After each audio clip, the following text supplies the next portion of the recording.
bien-aimés dans le Seigneur, que Dieu vous bénisse de partout où vous nous suivez. C'est aujourd'hui que nous voulons commencer ce programme très spécial avec une thématique très important. Et Dieu nous a inspiré de parler sur ce thème qui a rongé beaucoup plus la vie des enfants de Dieu.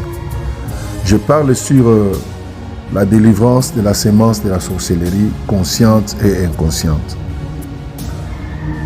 Vous savez, bien-aimés dans le Seigneur, la vie de plusieurs personnes, le foyer de plusieurs personnes, beaucoup de familles, beaucoup de vies de gens n'évoluent pas. Il y en a qui sont détruits, il y en a les étoiles sont étouffées, il y en a les mariages brisés, le travail détruit, les affaires n'évoluent pas. Si vous observez cela avec un œil spirituel, avec une révélation, vous allez remarquer que la vie de beaucoup de gens est guettée par les œuvres de la sorcellerie. Il y en a qui peuvent douter, parce qu'il y en a qui ne croient pas aussi à de telles thématiques, à de tels enseignements. Mais je vais vous montrer noir et blanc que la sorcellerie existe bel et bien, et la sorcellerie est en train de détruire la vie de plusieurs personnes. Il y en a, c'est par ignorance qu'ils négligent, mais ils sont victimes des œuvres de la sorcellerie. Il y en a, c'est ils ne connaissent pas de quoi il s'agit et ils négligent tout simplement. Pourquoi? Parce que ils sont ignorants des Écritures, ils sont ignorants de ce que la Bible nous dit. D'abord, nous allons lire un verset très important et ce verset va nous introduire directement dans cet enseignement. Nous lisons dans Exode chapitre 22, le verset 18. Je lis la parole de Dieu. Tu ne laisseras point vivre la magicienne. Tu ne laisseras point vivre la magicienne. Ou tu ne laisseras point vivre le magicien. Qui est un magicien? Un magicien, c'est celui qui pratique la magie. Je dis qu'un magicien, c'est celui qui pratique la magie. Or, la magie, par définition, c'est quoi? C'est un art prétendu auquel on attribue le pouvoir d'opérer par des moyens occultes des effets surprenants. La magie, c'est un art prétendu auquel on attribue le pouvoir d'opérer par des moyens occultes des effets surprenants. Et la Bible nous donne l'autorisation de ne pas laisser vivre le magicien ou la magicienne, celui qui pratique la magie. Donc c'est ça même la sorcellerie. La sorcellerie a un pouvoir et a un moyen occulte et il opère d'une manière de surprendre quelqu'un. La sorcellerie par définition c'est quoi? La sorcellerie c'est l'art de jeter des mauvais sorts. Et moi je suis allé encore plus loin pour dire que la sorcellerie c'est l'univers de la méchanceté. Un sorcier c'est un méchant. La méchanceté remplit le cœur de beaucoup de sorciers. Il n'a pas la compassion. Tu peux manger avec lui, tu peux tout faire avec lui, tu peux même lui payer les études. Mais un sorcier est capable de te surprendre. Un sorcier est capable de te jeter des maladies qui peuvent surprendre ta vie, qui peut surprendre ta maison. Et beaucoup de gens sont des victimes. Nous sommes dans une église où nous sommes en train de parler sur la délivrance. Il y a beaucoup de témoignages. D'ailleurs, avant d'aller plus loin, je vais vous donner un témoignage qui est passé récemment. Et vous verrez même les vidéos de la fille en question. Cet enfant, elle est mariée. Elle vit avec son mari. Et curieusement, elle est tombée grosse. La grossesse a évolué jusqu'à atteindre 5 mois. Le témoignage que je vous donne ici, C'est hier dans l'église. Vous aurez le temps de suivre les images. La grossesse a évolué jusqu'à 5 mois. Mais subitement comme ça, la femme remarque que il n'y a plus rien. Elle part à l'hôpital. Le médecin lui dit non, non, il n'y a plus rien dans ton ventre. La grossesse a disparu. 3 semaines après, c'était hier qu'elle est venue chez nous dans l'église. Pendant qu'on priait, parce que nous sommes en train de parler sur les œuvres de la sorcellerie, pendant qu'on priait, on a prié pour elle. Elle est rentrée chez elle à la maison. Elle a senti comme si elle devrait se soulager. Elle entre dans la toilette comme ça. Pendant qu'elle se soulageait, il y a un truc qui est sorti comme un fœtus là. Vous verrez les images de ce que je vous dis. Mais d'où est parti l'enfant dans le ventre? La sorcellerie est en train de ravager la vie de plusieurs personnes. C'est pourquoi par ces enseignements, j'ai pris que le Seigneur détruise les œuvres de la sorcellerie dans ta vie, détruise les œuvres de la sorcellerie dans ta famille. Lorsque la sorcellerie entre dans votre vie, bien aimé, elle est capable de détruire beaucoup de choses. Beaucoup de choses. Alléluia. Alors, aujourd'hui, j'aimerais te parler de cette sorcellerie consciente et inconsciente. Gloire au Seigneur. La sorcellerie consciente et la sorcellerie inconsciente ont tous deux des origines, ont des soubassements. Elles proviennent de quelque part. Gloire au Seigneur. La sorcellerie consciente et la sorcellerie consciente viennent régulièrement. Elle est héréditaire. Une sorcellerie consciente et héréditaire. Il y en a qui sont nés avec la sorcellerie, mais tout en étant inconsciente de l'état de son âme. Parce que si vous lisez dans Lamentation, chapitre 5, le verset 1 jusqu'au verset 7, écoutez ce que la Bible dit. Souviens-toi, Éternel, de ce qui nous est arrivé. Regarde, vois notre opprobre. Notre héritage a passé par des étrangers, nos maisons à des inconnus. Nous sommes orphelins sans père, nos mères sont comme des veuves, nous buvons notre eau au prix d'argent, nous payons notre bois, nous sommes poursuivis les jours sur le coup, nous sommes épuisés, nous n'avons point de repos. J'aime lire le verset 7 parce que je vais évoluer un peu rapidement. Le verset 7 dit ceci. Nos pères ont péché, ils ne sont plus, et c'est nous qui portons la peine de leurs iniquités. Ici, c'était les enfants. Les enfants se plaignaient de la vie qu'ils commençaient à mener. Ils sont devenus des esclaves, ce sont des étrangers qui règnent sur eux, ils mangent avec beaucoup de difficultés, c'est-à-dire ils vivaient dans une souffrance atroce. Mais qui ont péché? Qui ont fait en sorte que ces enfants deviennent des souffriers aujourd'hui? Qui ont fait en sorte que ces enfants commencent aujourd'hui à souffrir, à pleurnicher dans leur vie? La Bible dit, ils ont dit ceci. Nos pères ont péché et ils ne sont plus. Ceux qui ont péché, ceux qui ont connu des problèmes, ceux qui ont connu des erreurs, c'est le père, c'est les ancêtres. Mais ils ne sont plus. Mais qui sont des victimes? Ce sont des enfants. Ils ont hérité la souffrance à cause de l'erreur, à cause de la désobéissance de leurs ancêtres, à cause de la désobéissance de leurs parents. Ils ont hérité cette souffrance-là. Alléluia. Vous voyez ça? Donc, on peut hériter la sorcellerie. Je crois il y a un passage dans la Bible, dans Jean chapitre 3, le verset 16. Le verset 6. La Bible dit, ce qui est né de la chair est chair. Je ne peux pas être un canard, mais je mets au monde une poule. Non, un canard ne peut accoucher qu'un canard, un lion ne peut accoucher qu'un lionceau, etc., etc. Un homme ne peut accoucher qu'un homme. Ça veut dire quoi? Ça veut dire que de par la naissance, nous pouvons hériter certains liens au moyen du sang. Parce que tellement que vous avez le sang de votre père qui était sorcier, votre mère qui était magicienne, Elle pratiquait la magie. Elle faisait des choses pour aller jeter de mauvais sorts dans la vie des gens. Mais vous êtes né dans une famille comme ça. Pensez-vous réellement que vous pouvez manquer en vous cette sémence-là? Parce que dans votre ADN-là, il y a le sang de votre mère, il y a le sang de votre père, il y a le sang de tes aïeux, de tes grands-parents.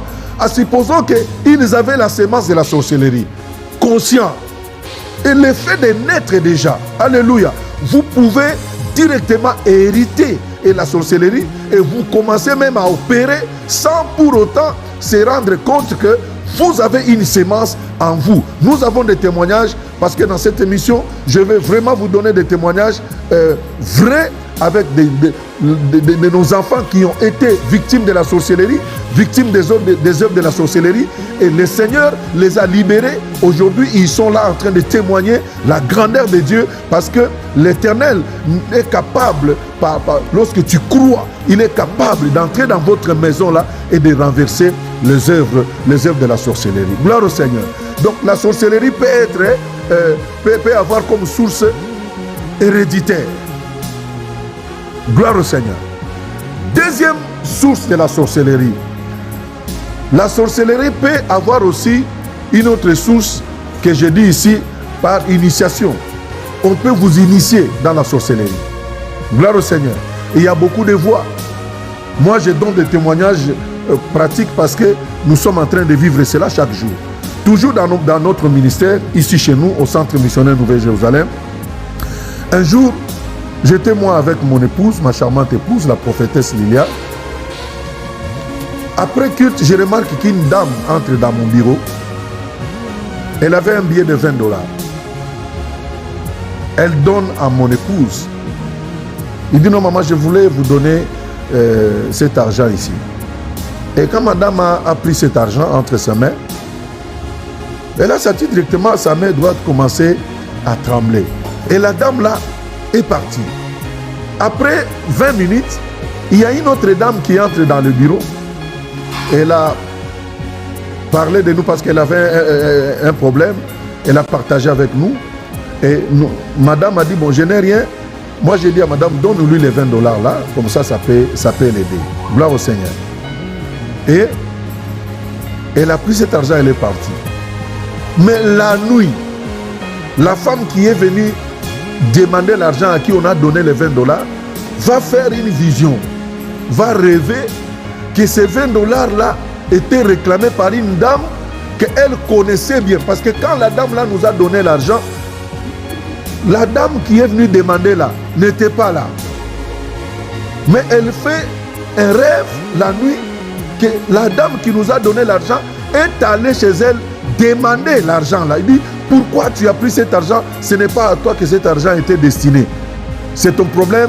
Et le problème qui devrait arriver à cette prophétesse-là va vous arriver. Parce que cet argent, c'est un serpent. Et elle va te mordre. Le matin, à la prière matinale, nous voyons la dame à qui on a remis cet argent qui est venue. Il dit, papa, voilà ce qui s'est passé. Voilà les rêves que j'ai eus. Et je n'ai même pas pu utiliser cet argent-là. Gloire au Seigneur. Donc, vous voyez déjà qu'on peut vous initier.